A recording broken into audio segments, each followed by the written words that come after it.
Hi and welcome to The Winning Factor. I'm Alan Aitken, and on this show each week we take a look at a couple of upcoming races in Hong Kong and try to isolate some aspect of the race that might be a path to finding the winner. Well, we have feature racing once again this weekend, and it's the turn of the Queen Mother Memorial Cup. Now, this is one of only 3 2,400 metre races on the calendar in Hong Kong, and it's the only one that is a handicap. So despite being tagged a Group 3, it's more like a Class 2 this year, only a small field, and to be honest, I thought there might even be one more. The 2022 winner, Senior Toba, is in a race elsewhere on the card, and he might have been well suited. Anyway, that isn't the case. So with that in mind, I just thought we'd take a look back at some results for the Queen Mother Memorial Cup and look at the 2 things really that are mostly talked about as far as this race goes. So I'm not going to dwell too much on the race, but as I think we'll have a odds-on favourite in Bundle Award. But as you can see, the race has been dominated by 4- and 5-year-olds. Since the turn of the century, 22 of the last 24 winners have been those ages, with 4-year-olds winning 12 and 9 of those 4-year-olds coming out of beaten runs in the Derby. And I think a couple of horses in that situation will be the favourites this year. Also, a majority of winners were having their first attempt at 2,400, something that always gets some attention here over 2,400 metres because we just don't have many races at that distance. So elsewhere on the card, I'm looking first at race 7, and our winning factor here is Purton Magic. So this is a Class 4, 1,400 metres, and I think just a limited number of chances. There will be arguments made for Ka Ying Superb, a likely leader, Sight Dreamer, and even Only You. But the centre of discussions, I'm sure, is going to be the promising 3-year-olds Mr Cool and Seamus Storm. So Mr Cool is the winner of 1 from his 2 starts, and Seamus Storm, a maiden at this stage, but has certainly shown good ability in only 3 appearances. And as luck would have it, they clashed in a race on April 6. So this is race 569, Seamus Storm in mauve and white colours, gate 8. He's a little bit slow away, while in gate 11, red and pink colours, Mr Cool begins well enough, but Karis Teton from out there has no option but to let him drift back. So they end up racing near each other back in the field, but that's a good place to be. The leaders gas themselves here, keeping up a solid gallop for the first 1,000 metres. But despite the good speed, Lyle Hewitson is having a job to relax Seamus Storm, who has his mouth open and wants to run faster. In the straight, the lead horses have collapsed. They're easy prey for the run-ons. Mr Cool down the outer, Seamus Storm inside, and Etalon Orr with them from back in the field through the centre. So Mr Cool prevails as much as anything because he did everything right. And perhaps if Seamus Storm had begun okay and relaxed, he might have made that very interesting. So he is a worthy opponent for Mr Cool here, and I think they will be the first 2 favourites.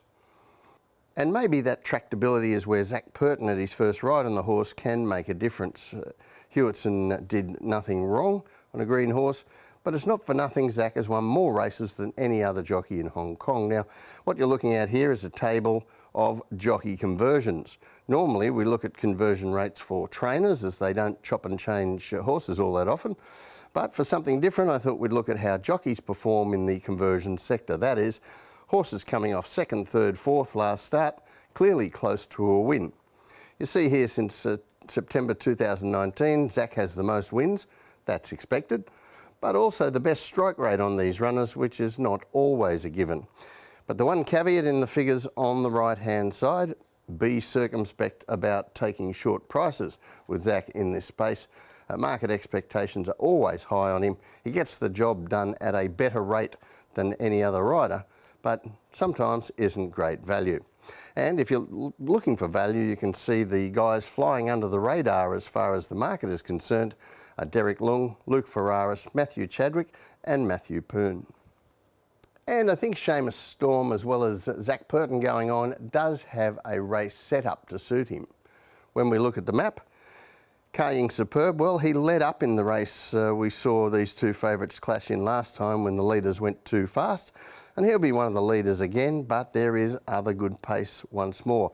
Colourful Winner and Circuit Mighty, with all the speed here drawn inside.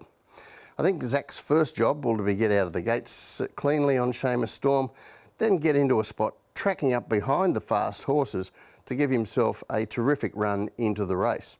Mr Cool, he's out in 13 this time, so he doesn't look to have options other than how he was ridden last start, but also out there with him are the others I flagged as chances, Sight Dreamer and Only You. So if Purton can get Seamus Storm to do everything right, he will certainly hold a tactical edge. So the tip from me in race 7, Seamus Storm. His winning factor, Purton Magic.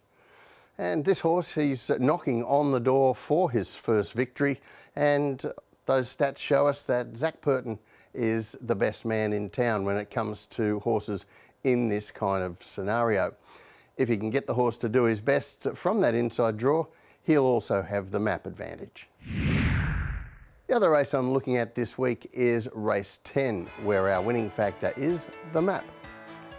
A decent enough for class 3 here, 2,000 metres, and there will be cases made for quite a few. Family Jewel backs up from a good win last week.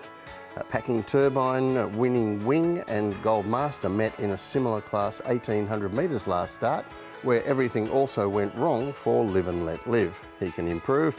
And Ricky U-Train Mighty Strength is lightly raced and up in class off a class 4 win. So I want to concentrate on two lead-up races in particular. Firstly, Mighty Strength. This takes us back to race 543. He's in barrier 4, green and yellow colours with a red cap, and jumps well enough for Matt Poon, but he's in no hurry and lets the 4-year-old drift back. That's his style anyway, but there are others keen to provide the pace. On the heat map, you can see a genuine tempo for the first two sections, but then it ramps right up when the leader is proving hard to restrain, and another rider then decides that what this genuine pace needs is more speed. It crushes the leading horses who lie down in the stretch, but suits the stayers, and Mighty Strength is well named.